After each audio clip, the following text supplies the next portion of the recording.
and let him just do acrobatic things. By the way, don't forget, he's been in the league a long time. By NBA standards, LeBron is an old man. Lakers led 50-39. LeBron, drive, bucket. Lakers shot 32 free throw attempts in the first half, 32 in the first half. Team's most in the first half of a playoff game since '97. Jokic and Murray, both with 3 fouls. Saddled is what they'd say. Lakers scored 70, were up 11 at intermission. Trying to go the other way. LeBron pushing ahead, passes to Kentavious Caldwell-Pope in transit. Listen, that's the game now. You can shoot threes anytime, and if it's a bad shot, you just make it, and nobody will bench you. Murray missing the jumper here. Rebound, Caldwell-Pope this time from up in close. Bodies are sprawling. Nothing called there. Lakers lead 90-71. Now it's just, be careful. Run out the clock. Anthony Davis. He's an athletic freak as well. I mean, those are plastic man arms. Gets it in there. Lakers, and by the way, he blocks me on computers sometimes. Russo, quickly. Rondo. Wait it out. Davis. Bunny. Again. Move the ball in transition. Rondo. Inside, sees him. Lakers outscored the Nuggets 23-4 in transition through 3 quarters. J.R. Smith's watching you. Hey, look at that. J.R. Smith's wearing a shirt. Good for him. Lakers up 103-79 through 3. So now let's just get these 12 minutes over with, get back to the bubble, have ourselves a nice meal. That is a teardrop right there for Rondo. Over the backboard. Ridiculous. A horse shot. It says update score. What do you need to know? The Lakers crushed them here in game 1, and that it is a final. Now, LeBron left a little early. Game was no longer in question. He tweaked an ankle a little on a drive, stepped on a guy's foot coming in, laced up the shoes, played on, so we'll see what happens there. He'll get some ice, get some rest, get some elevation. Davis only needed 3 quarters of work to put up 30 and 10. Second time he's done that this postseason. After game 2 versus the Blazers, since play-by-play tracking began in 1997. Before that, they just had Wilt write out 100 on a piece of paper and take a picture with it. Only Shaq has had more playoff games with 30 and 10 through 3 quarters. You'll hear from all the principals involved, even some of the guys who didn't play. We're going to tell you everything about game 1. Tim Legler watched every second of it. We're out here doing baseball and highlight and whatnot, so we couldn't get a full handle. What did the Lakers do to control the pace of this thing to get the result they ended up with?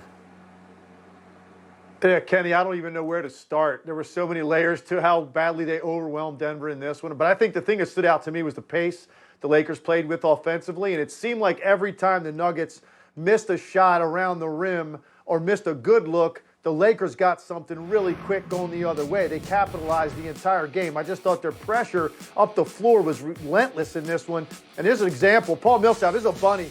You can't miss that if you get an opportunity, particularly down 14. You got a chance there, cut it to 12. Instead, look at the pace going the other way. LeBron's heads up. He knows where his shooters are running to. And so this is after a missed layup, one pass up the floor, and you give up a 3, a 5-point swing. Another one here.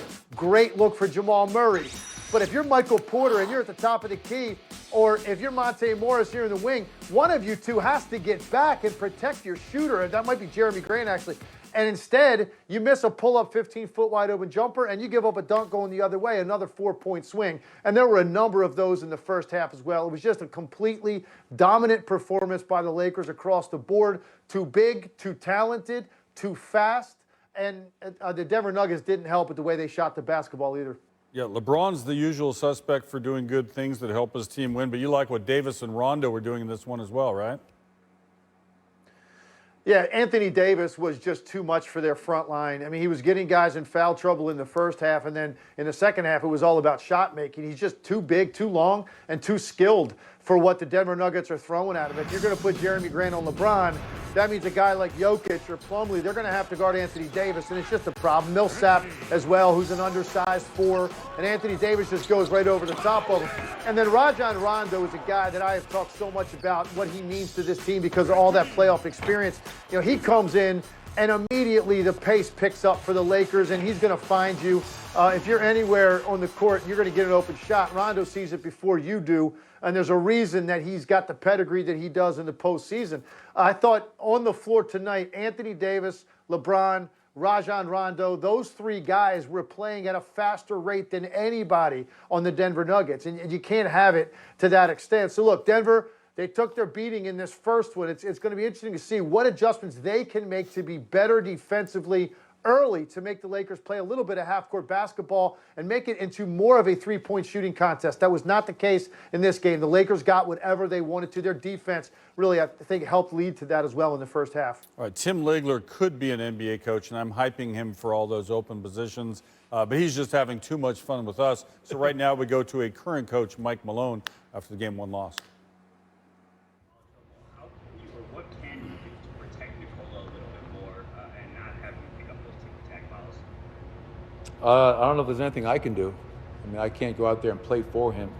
We just have to be a little bit smarter. We got to show our hands.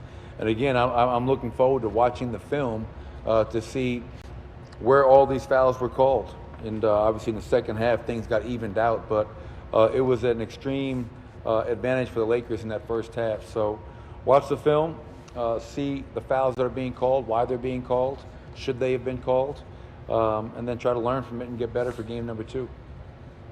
Next we'll go to Malika Andrews, who is there. Malika, go ahead.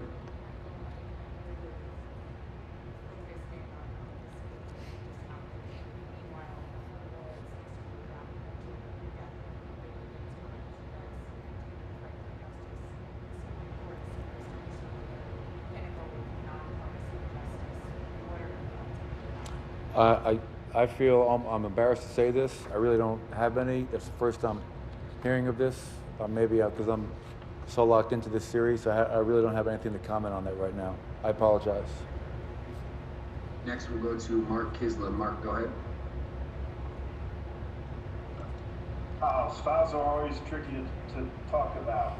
How do you fight for respect on the whistle? And second, maybe more basketball, straight basketball. You got to keep them out of the paint if you're going to win this series. How do you do that? Yeah, I mean, I've been saying it for 3 days now. The keys to beating this team are getting back in transition, protecting the paint, and giving them one shot. Obviously, we did a poor job of that tonight in all areas. So how do you protect the paint? You don't turn the ball over, which is one way of slowing them down in transition. And then we need a much greater sense of urgency to get back. We were giving up layups after we scored baskets ourselves. So that indicates to me that our sense of urgency to get back was not anywhere remotely close to where it needed to be tonight. And then Anthony Davis obviously had 37 points. We have to do something different with him. It was too easy for him tonight. He did not feel us. And I think over 48 minutes, we just can't play him the same, give him the same look. So that's definitely something that we can look at the film and figure out how we can be better. But for me, kids, it's really simple. It starts with just the urgency to get back, set your defense. And when you're set, make sure we're showing a crowd to LeBron, we're showing a crowd to Anthony Davis, and not being hugged up. This was not a great game for us. Yes, we scored in that first quarter, but one thing I do know about our group, we've proven it time and time again, we can learn from our losses and figure out what we need to do better going into the next game and give ourselves a much better chance to win. Well, here's a little what Coach Malone had to deal with. The Joker with a bit of an off night. Started great, putting up 11 points, 5 of 9 shooting. In fact, he and Murray didn't shoot it terrible at all. They got in foul trouble. 5 of them on the night, played less than 15 minutes.